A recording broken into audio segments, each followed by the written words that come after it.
In the annals of military history, some battles stand out not simply for their scale, but for their transformative impact on the course of global events.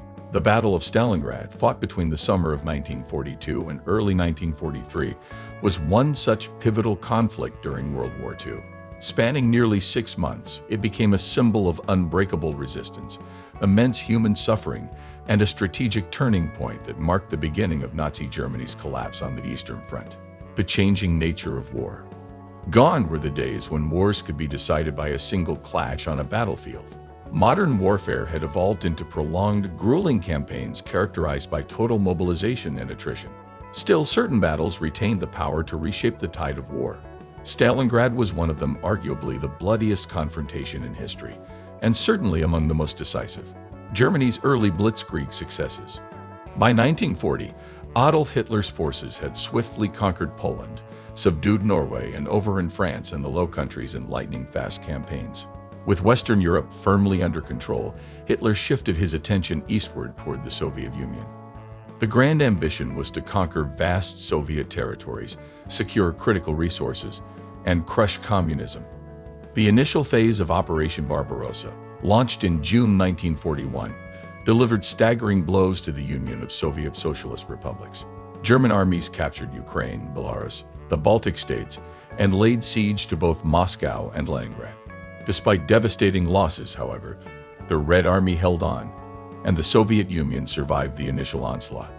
The road to Stalingrad. In 1942, the Nazis launched a renewed offensive, codenamed Case Blue, Fall Blau, with fresh objectives focused on capturing the oil-rich Caucasus and the strategically crucial city of Stalingrad on the Volga River, a vital industrial and symbolic target named after Joseph Stalin. Hitler split his eastern forces into two main groups. Army Group A, led by Field Marshal Wilhelm List, was tasked with advancing south to seize the Caucasus oil fields, while Army Group B, under Field Marshal Friedrich Paulus, was ordered to take Stalingrad and control the Volga, thereby disrupting Soviet logistics and morale. Supporting the German push were Allied units from Italy, Romania, and Hungary, assigned to guard the flanks, an ultimately disastrous weakness in the plan. On the Soviet side, defense of Stalingrad was led by Marshal Andrei Yeryomenko and political commissar Nikita Khrushchev, with the critical responsibility of holding the city falling to the newly formed 62nd Army under the determined command of General Vasily Chuikov. A city under siege. Though originally scheduled for late May 1942, the German advance was delayed by other operations, including the siege of Sevastopol. When the offensive finally launched in late June, German units rapidly advanced and by August 20th had crossed the Don River, positioning themselves just outside Stalingrad. Even as trains rushed to evacuate grain and livestock from the area, around 400,000 civilians were ordered to remain. The idea was both strategic and symbolic. The presence of civilians would complicate German bombing and signal Soviet defiance. As the Germans advanced, they brought with them a formidable force, around 270,000 troops, 500 tanks, 600 aircraft, and 3,000 artillery pieces. The Soviets, though slightly outnumbered, fielded 190,000 soldiers, 400 tanks, 300 aircraft, and 2,200 guns. Destruction from above. On August 23rd, the Luftwaffe launched a devastating air assault, igniting a firestorm that destroyed much of Stalingrad's infrastructure and claimed thousands of lives. The bombing left the city in ruins, reducing buildings to rubble and leveling entire neighborhoods. With the skies dominated by the German Air Force, the Soviet defenders struggled to maintain a presence. Over 200 Soviet planes were lost in just over a week. Still, resistance within the city only stiffened. Women, children, and the elderly joined the effort, building fortifications and manning supply lines.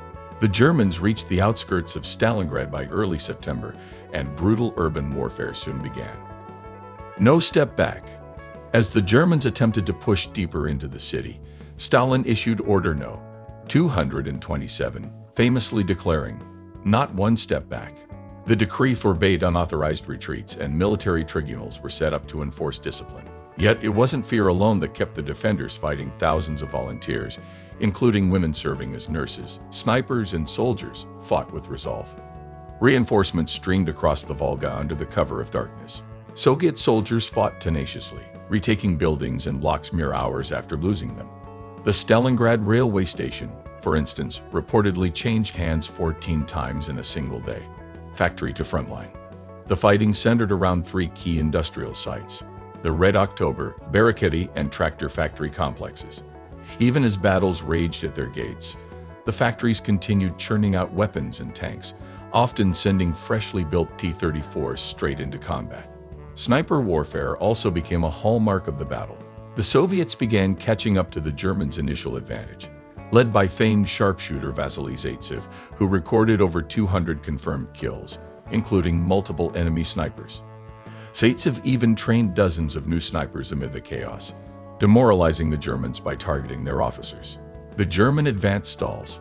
By October 1942, the Germans controlled over 90% of Stalingrad, reaching the western banks of the Volga. Their air superiority was decisive early on, with the Luftwaffe conducting up to 10,000 sorties over just 10 days. Still, the Soviets resisted stubbornly. But the Germans had a problem. Their lines were stretched thin. Crucial sectors, especially on the flanks, were manned by under-equipped and demoralized Axis allies.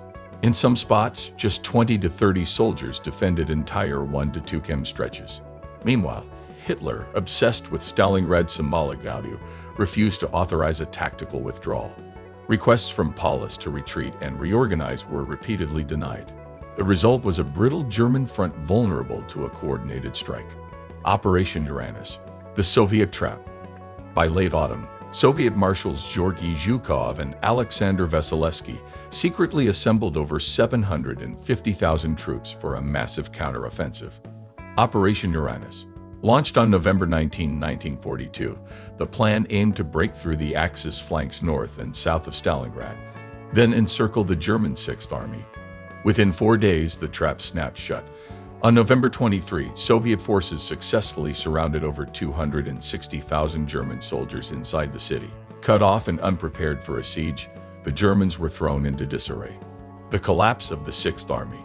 Despite their dire position, the German High Command, especially Hitler, insisted the Sixth Army hold its ground. A relief operation under Field Marshal Erich von Manstein and the newly formed Army Group Don tried to break the encirclement in December, getting within 48 kilometers of the trapped army. The Luftwaffe attempted to supply Paulus's troops by air, but failed miserably. They lacked the transport capacity, and Soviet forces quickly targeted forward airfields, severely limiting deliveries. As winter deepened, the Germans in Stalingrad faced starvation, frostbite, and relentless Soviet pressure. Ammunition and fuel ran low, artillery pieces froze, and horses were slaughtered for meat. Even Hitler's last-ditch psychological ploy, promoting Paulus to field marshal on January 30, 1943, in the hope he would fight to the death, failed.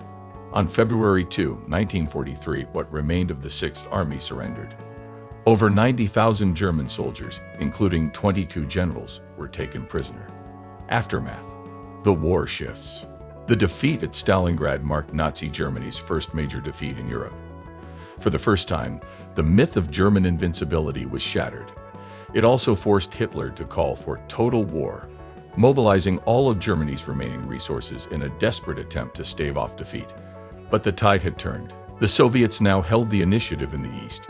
Western Allied forces were gaining momentum in North Africa, preparing for the invasion of Italy, and laying the groundwork for the eventual D-Day landings in Normandy. Legacy of Stalingrad. The Battle of Stalingrad remains a haunting reminder of the horrors of modern warfare. It was a city transformed into a charnel house, where tens of thousands died each month in some of the most brutal conditions imaginable. Estimates suggest over 2 million casualties, including soldiers and civilians, on both sides. Yet it was also a story of human endurance, strategic miscalculations, and the indomitable spirit of a people defending their homeland. For Germany, it was the beginning of the end. For the Soviet Union, it was the turning point that began their long push to Berlin. Thanks for watching. If you found this deep dive into the Battle of Stalingrad informative and engaging, don't forget to leave a like and subscribe to the channel. Got thoughts, questions, or another epic battle you'd like us to cover? Drop a comment below. We read them all.